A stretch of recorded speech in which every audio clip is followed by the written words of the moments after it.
3 rounds of discussion with a 20-minute time limit.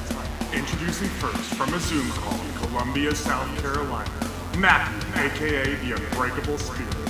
And his opponent from a Zoom call in Atlanta, Georgia, Daniel, aka the Executioner. Take it away, Matthew.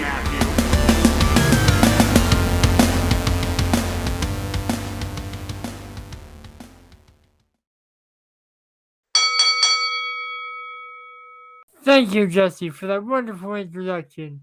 Hello, everyone. Welcome to episode number 29 of At Odds with the Unbreakable Spirit. And the Executioner, Daniel Travis. 30 episodes in, and I'm still disappointed in him. I don't care. You don't? And we have got three topics for you. Per usual. Let's run through them. Topic number 1. The Naomi and Sasha Banks situation. Which will be explained. Number 2. Ric Flair and Ricky Steamboat coming out of retirement for one more match? Yeah, which I have heard is not going to be a normal match, like a body bag match. What the hell? Well, that was a body bag match. I'll explain later. All right, and topic 3. And topic 3. The tag team title unification match happening on a random episode of SmackDown. Yeah, let's start with topic. As of this recording, tomorrow. Yep. Topic 1. Anyways, let's hop into topic number 1. Did you start last week? Yeah, you can go ahead. All right, so the Naomi and Sasha situation. For those of you that don't know, Sasha Banks or have been living underneath a rock. Even if you haven't been living under a rock, you may not notice it because it was only really addressed by Corey on commentary on Raw in a line that isn't very memorable. But anyway, let's recap this shit. So, yeah, Naomi and Sasha walked out on Monday Night Raw. Reason being, and this is according to all the wrestling information that have been Wrestling Observer, everything has been reporting on this, and I will say that WWE even released a goddamn statement, and they don't normally do that shit. Yeah.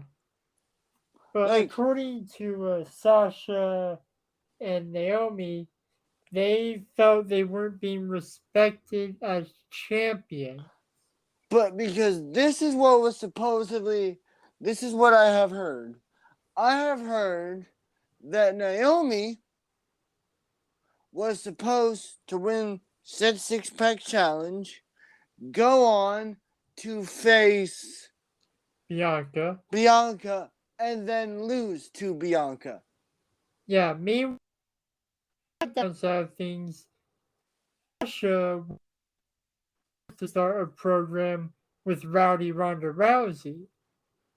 And I don't know if she was gonna win or lose, but supposedly lose too. Yeah. So, I mean, what are your thoughts before I say my thoughts? My thoughts are, well, first off, I have the utmost. They kind of have a point when you think about it, because they are the women's tag team champions. Yeah, they are. A title are. That has largely been neglected by WWE. Yeah,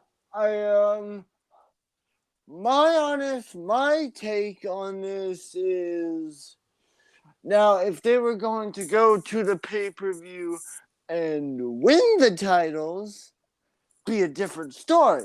But if they were just gonna go to the pay-per-view and lose, that's just kind of pointless. I mean, honestly, I can kind of agree with you on this. Is that I mean, like, because I heard that they dropped the titles on John Laurinaitis, who I'm surprised is still in charge of. Well, he's the So, head of talent relations.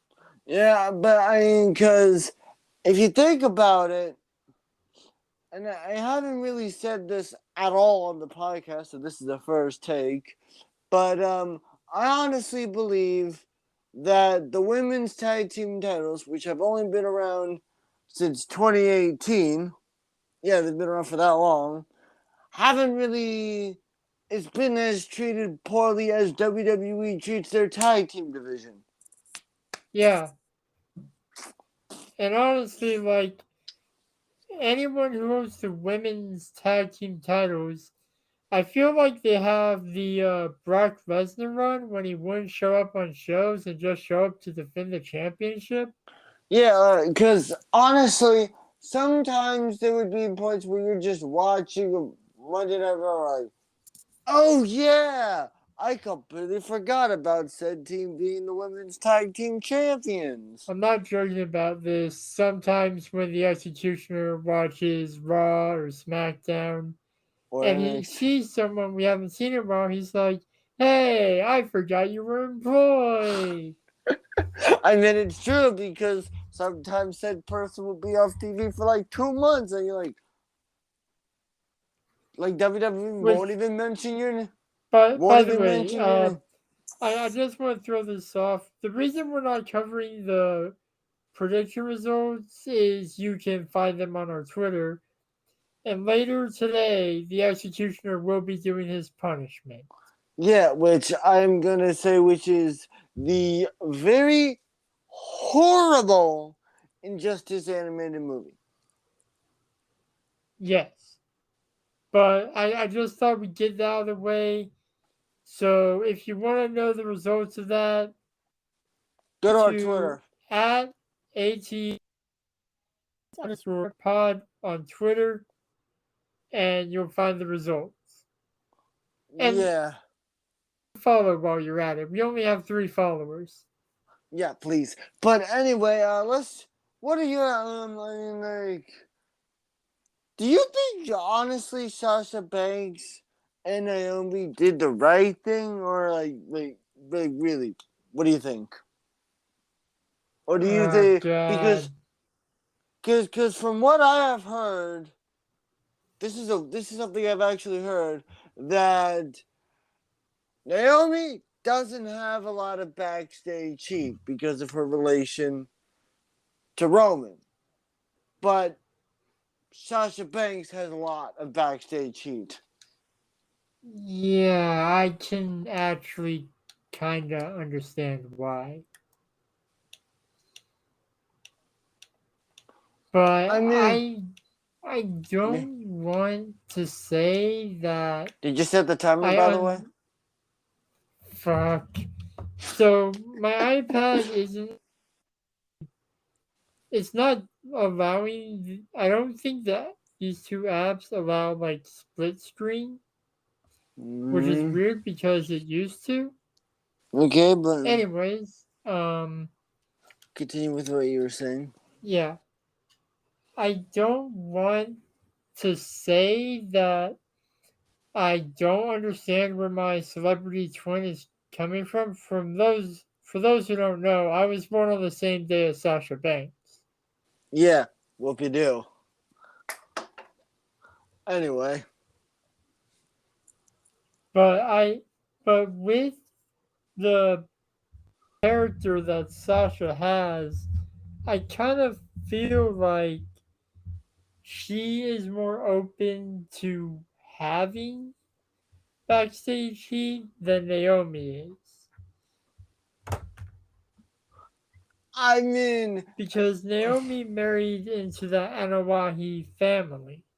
Yeah, which considering that her husband is part of the longest reigning tag team SmackDown tag team champions of all time, I don't really think anyone, character wise or not, wants to get on the bad side of the tribal chief. Oh, for sure. Because Yeah, I don't even need to argue that. because my thoughts on this, like, look, I understand how they honestly kind of feel. Like, not really, to be honest. I really have no idea how they felt, but We're not wrestlers. We don't know what it's like.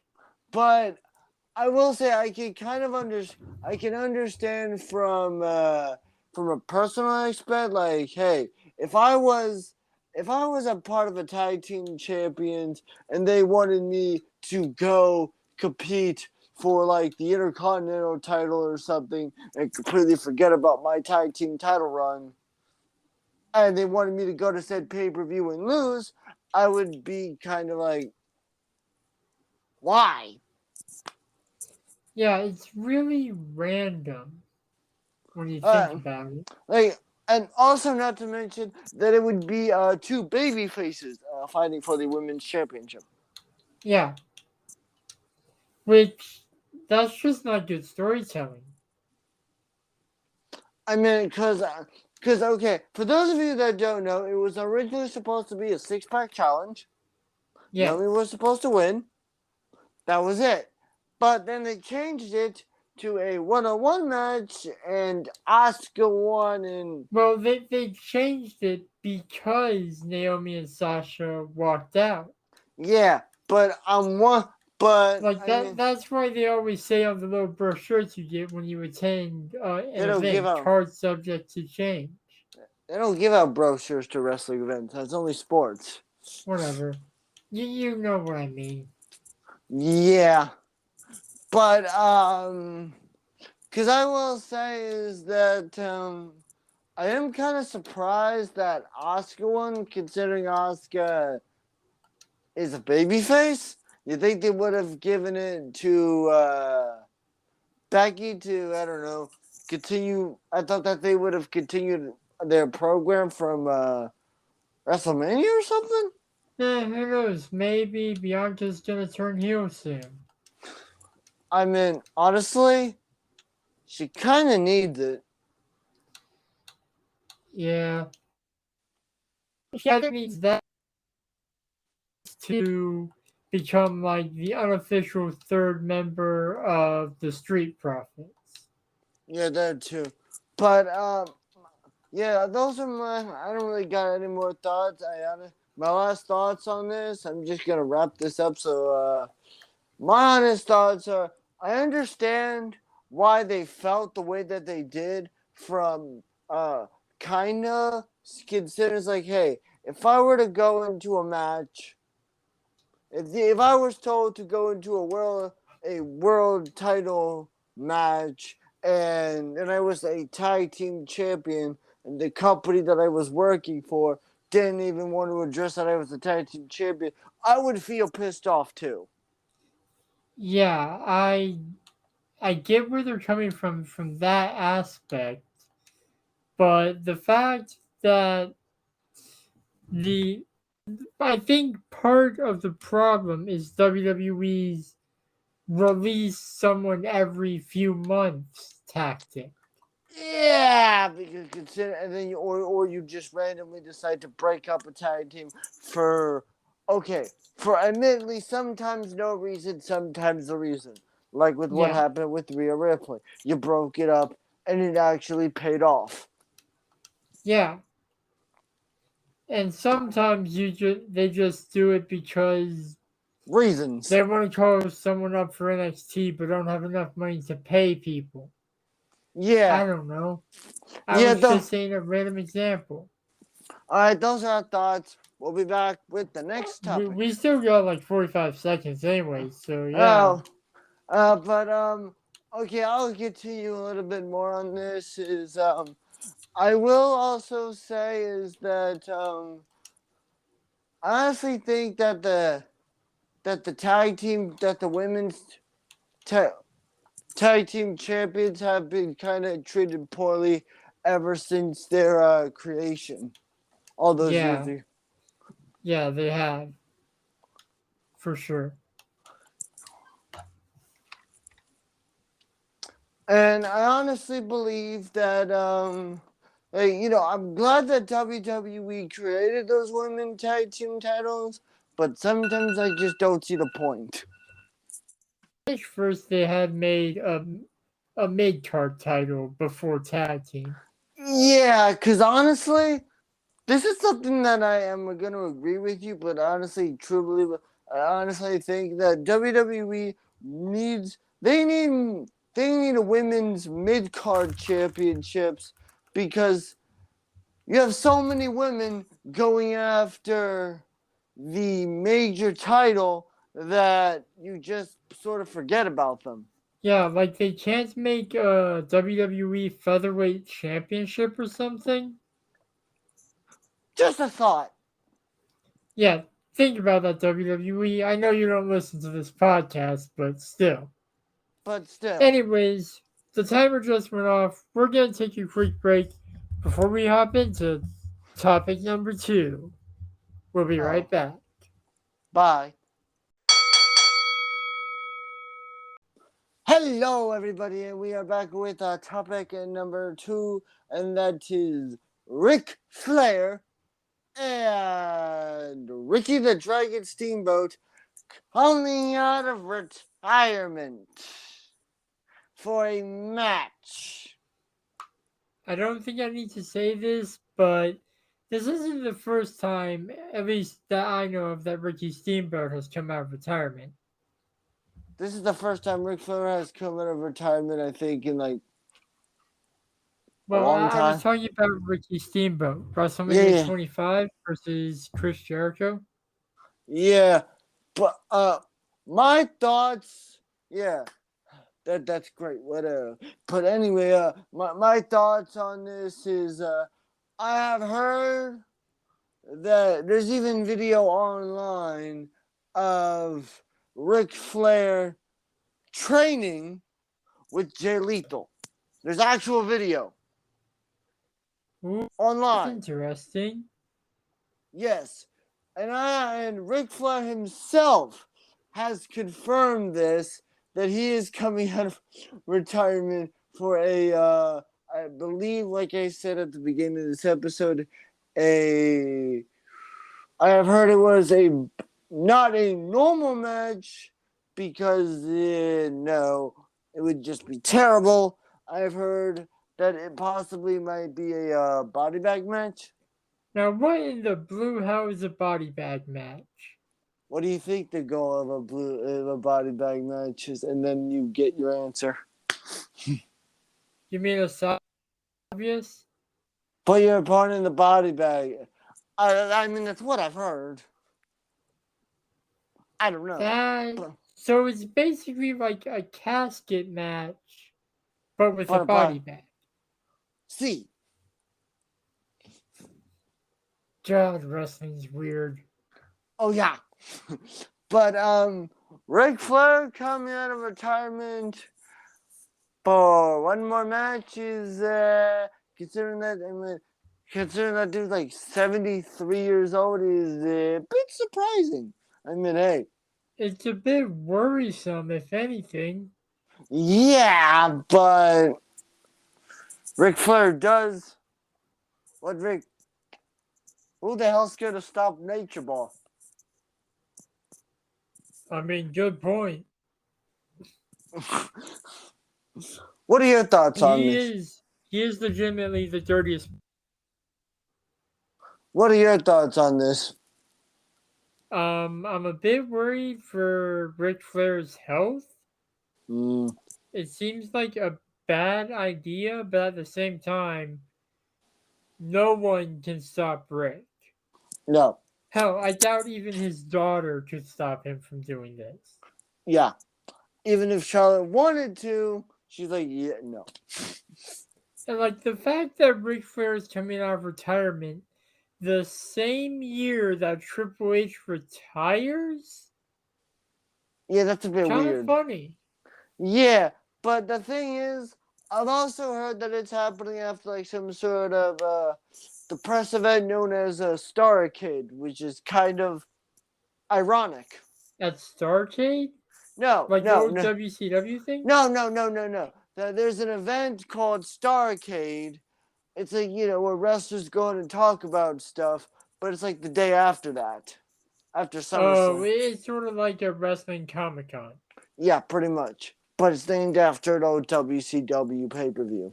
Yeah, we had a special event for it, which was not televised or streamed anywhere. What? Yeah. Come on, Just W. wrestled as the natural Dustin Rhodes in it. Yeah. Now, but my honest thoughts on this is, well,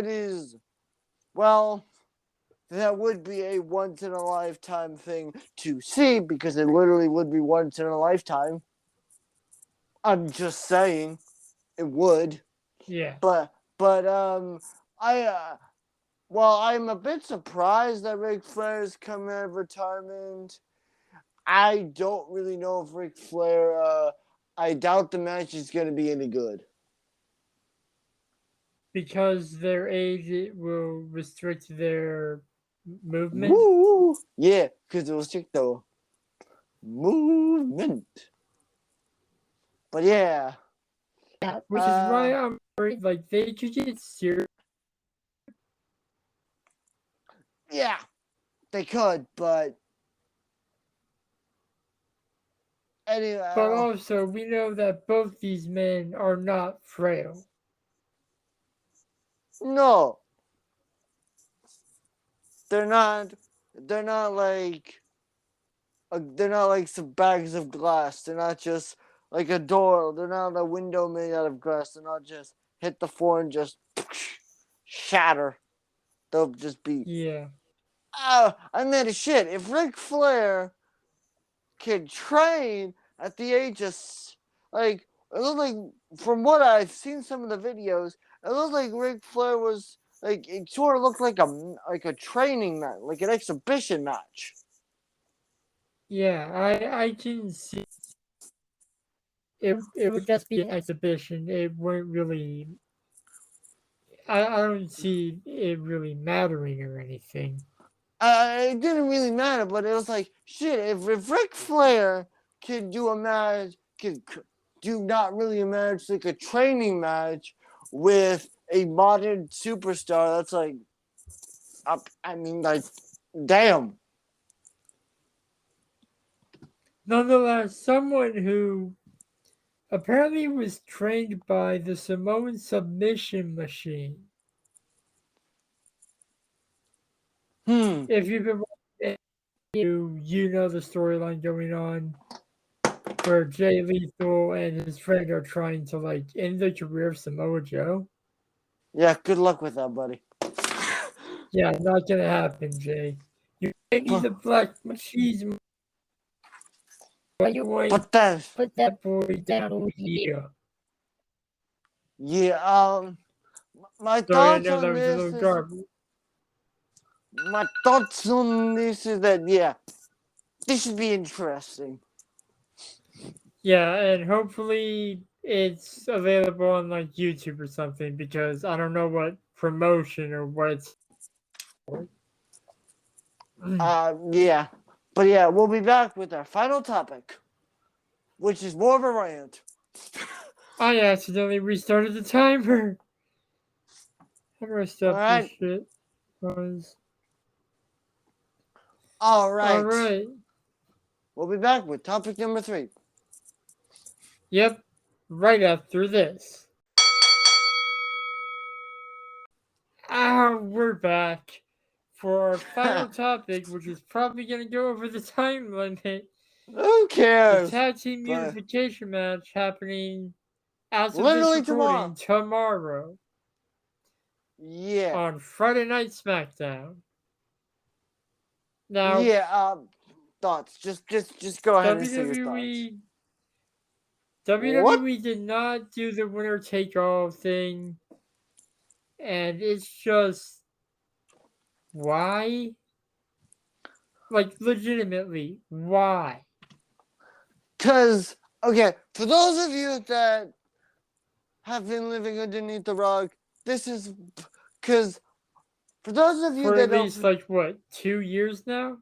No. For those of you that don't know, the Raw Tag Team titles have been around for like 6 years. Both tag team titles have been around for 6 years at this point. But Yes. that's not the point.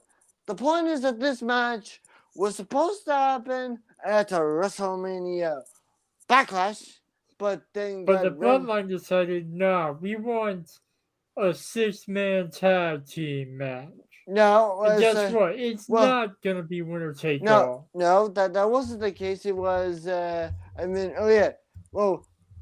it was. It wasn't, but it was the case because, like, Roman. Because the thing that makes this shit so confusing, honestly, is first Roman Reigns wanted the Bloodline to have all the gold. Then he tore out the contract and shoved it in Matt Riddle's mouth, which then McIntyre.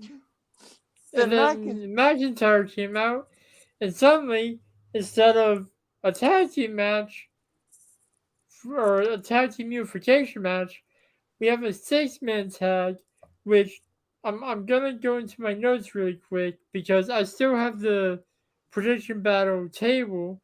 I believe that left us with like one title match on the pay-per-view. Yeah. But my thoughts on this is okay. And also the thing is, don't you find it kind of weird that, you know, for the past couple weeks in one-on-one matches that the don't you think RK Bro sort of getting the last laugh considered for the past couple weeks that Riddle has just been beating both Usos in singles matches? Like, dude, Yeah. it's like, dude, I know you want to win this match, but you're just giving them more fuel to the fire. And you don't want. Sorry, what I was going to say before my voice got really weird is you do not want an angry tribal chief. Yeah, because because here's the thing, and I wouldn't be surprised if this happens. I wouldn't be surprised if in the middle of this tag team unification match, only because if I were Roman Reigns, this is what I would do. I would have Paul Heyman or one of the Usos get distracted. I would take out both. Or I would, like, let's say Randy Orton is in the middle of the ring. I would have, and Riddle was taken out. I would have Randy slide into the ring, spear Roman Reigns or Riddle, whoever's in the ring. Do you mean RKO? Yeah. No. Okay, bro. No. You said Randy spear Roman Reigns. Oh. Which, Randy would spear Roman Reigns, and then what are the... The spear. Hashtag RKO out of nowhere, bro. Right, shit. Roman come into the ring, spear one of RK Bro, and then have the Usos win the tag team unification match that way. That's what I would do. What I am worried about, and this is like a legitimate concern of mine, okay, that the match is going to dissolve and have no resolution. Yeah. That's what I'm worried about, because both networks, like, they want world champions and tag team champions, but title have enough members, and 2, that would just upset the... I mean, because to be honest, this is what I would do. If Roman Reigns doesn't help the Usos win, and this match ends like in a disqualification, I would book a tag. I would honestly I would book this tag team unification match inside Hell in a Cell, because you want to talk about that way Roman can't interfere. That way you can't have interfere, but also you could potentially just have Riddle you could just potentially have the Usos just take like Randy out of the equation and just whoop Riddler's ass, and then win the Yeah, but titles Randy that would way. still be inside the cell. Yeah, Like the only way I could see them like taking Randy out of the equation is like handcuffing him to the structure or something. yeah. But because my honest thoughts on this, like, hey, my honest prediction is I don't see RK Bro winning this because I don't really see them needing it. But I honestly think that, hey, if the Usos win, that's great because it will make the tribal chief happy. But if this match just ends in a disqualification or something stupid, which hell, I wouldn't be surprised if this match is just to boost ratings or some stupid shit like that. It probably is. Even though since like AEW Rampage is on in like literally a couple hours because of the NBA playoffs. Yeah. Rampage has been doing terrible in ratings. Yeah. And like I know what people would say. I know I said the Bloodline doesn't have enough members, but they have other members of the NOI family in WWE, like Solo Sikoa, Tamina, Simone Johnson is signed. But they're not like a part of the faction, is the thing. Yeah, because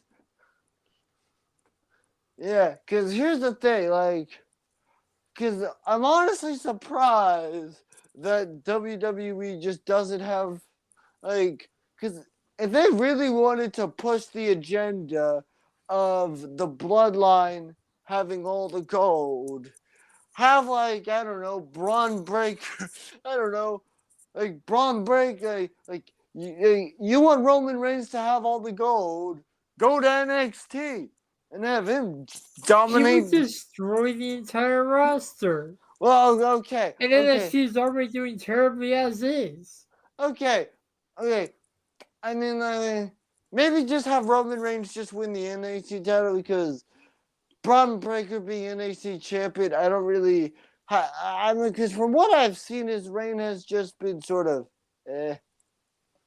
And then there's this weird stuff with Joe Gacy going on with those two hooded figures. Who are those cloaked figures? I don't even know. It's just so weird. And like a couple weeks ago, they cut the show before the cloaked figures attacked Braun Breaker. Yeah, on a TV pay-per-view. TV special, whatever you want to call it. But like WWE is thinking that Bloodline equals ratings. And they think the Bloodline should be on every show. But sometimes too much of a good thing can be bad. I mean, it would also, because also if you wanted people to hate Roman Reigns, that would be the good idea. Because. Yeah, but I don't mean like that would be a good idea. I mean, like in terms of TV, if you have too much of the Bloodline, people will get bored and stop watching. Yeah. I know we criticize the product WWE is putting out a lot, but I think it's fair to say that we genuinely care about the WWE product and we want this global empire to succeed. I mean, I sometimes don't even see, like, sometimes your work interferes with WWE TV. But because my honest thoughts, like, I'm going to ask some final thoughts is, while it would now if RK Bro wins. My honest question is, would that be honestly a good thing? Because, or would it just make it worse for RK Bro? You mean a pothead being a dual champion? I mean, like, no, like, I'm just saying, like, would it honestly be the wisest idea for WWE to have RK Bro in? Because then you would just have a really, really pissed off Roman Reigns. And we honestly don't want to, and no one has honestly, like, we've seen a bit of that, but no one has ever seen in the year that Roman Reigns has been dominating. Yeah, these past almost 2 years have just been the years of the Roman Empire. Because, like, I really mean what I'm about to say. We have seen Roman Reigns pissed off, but we've never seen a really a furious Roman Reigns. Oh, I'm pretty sure we have in the past, just not to this level of extent. Yeah, because my honest thoughts are, look, I hope one team wins, and I honestly hope it's the Bloodline. Yeah, I gotta say, for the sake of the WWE roster, Just give it to the it tribal. better be the Bloodline. Because if not, I just go home. I wouldn't even bother showing up to work. Like, WWE, just acknowledge him. Acknowledge them as the Bloodline, that they are, on without a shadow of a doubt, the hottest commodity in WWE. Yeah, those are our final thoughts. And I know earlier we talked about, like, the Sasha and Bailey thing. Technically, the Bloodline does have the women's tag team titles when you think about it. Yeah, but you got any? What are your final thoughts? Like I said, I'm worried about this being a non-finish. I mean, because I'm honestly same here, worried about it being a non-finish. But if this thing ends, if WWE does decide to do it, to me, there's two good places to do it. One, inside Hell in the Cell. Two, at SummerSlam. It deserves to be on one of the big four pay-per-views. Like, it deserves it, but knowing WWE and how little they understand their fan base, it's not going to happen. I honestly wouldn't be surprised if it happens tomorrow. I really would. It's probably going to happen tomorrow. Because they didn't give us what we wanted at the pay-per-view, premium live event, whatever WWE wants to stupidly call it. They're going to put it on cable television. All right, yeah, I think that just seems like Matthew, dude, I know. We need to wrap this up. That's all I'm gonna say on the topic. We're out of time. Bye. Roll that outro.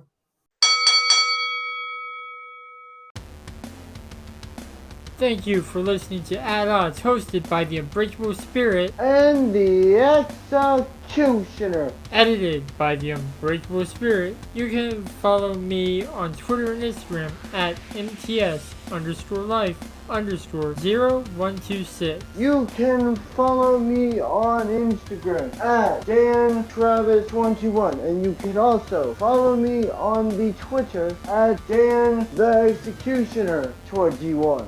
And you can follow the podcast at Odds Podcast.